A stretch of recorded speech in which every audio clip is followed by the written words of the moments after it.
may 10 tanong dito sa harapan nyo, pumili kayo ng 5, tapos ibibigay nyo sa akin, susubukan natin sa loob ng 6 na minuto, sasagutin nyo to. Okay, I have to choose the 5 now? You know, choose one and give it to me. Okay. One first.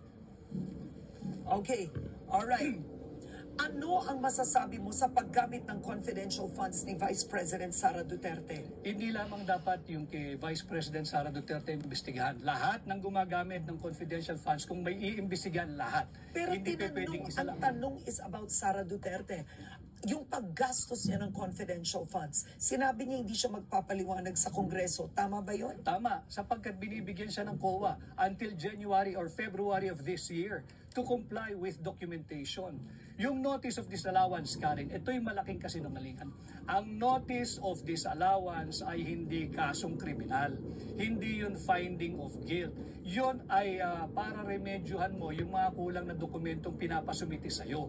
At binibigyan pa siya ng January or February of this year. Therefore, the investigation conducted by the House of Representatives, if at all, premature. Huwag mong pangunahan ng COA.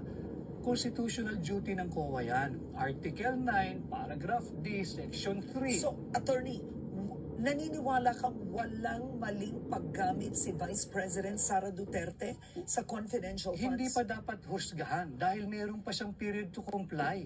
So lahat ito premature. Let COA do its job. Huwag pakialaman ng Kongreso yung trabaho ng COA because it is not the core function of Congress to do the function of COA. Okay, next. Okay, next question.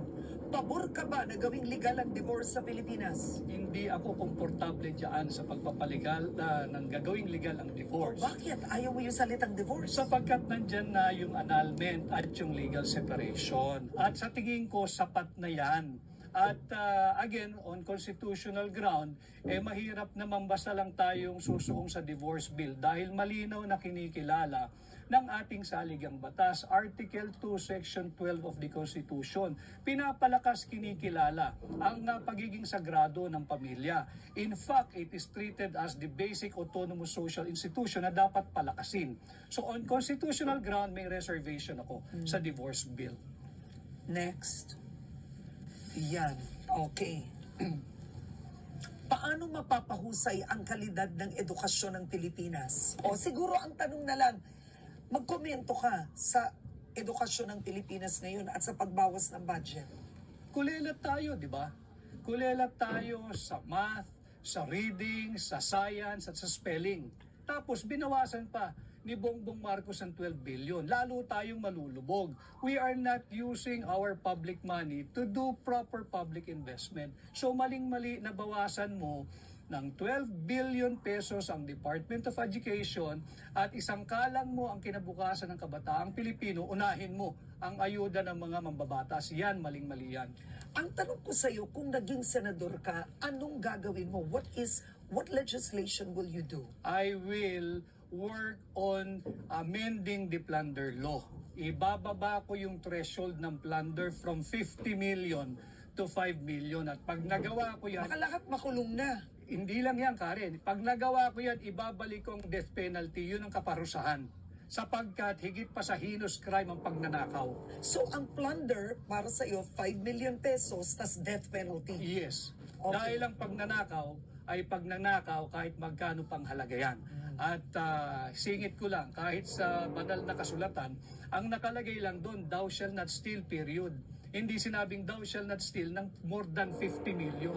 So wag nating paguluhin ang buhay natin, wag kang magnakaw, period. Alright, next.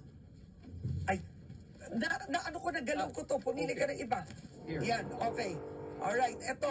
Sa issue ng West Philippine Sea, tama ba ang ginagawang pivot ng administrasyon sa US mula sa China? Hindi ako sang-ayon. Sapagkat tatandaan natin at nandito naman yung team mo, suriin ninyo yung naging pahayag ni Bongbong Marcos noong 2022 SONA. Nung sinabi niya as regards our standing in the community of nations, that we shall be friend to all and an enemy to none. Nag-pivot ka na.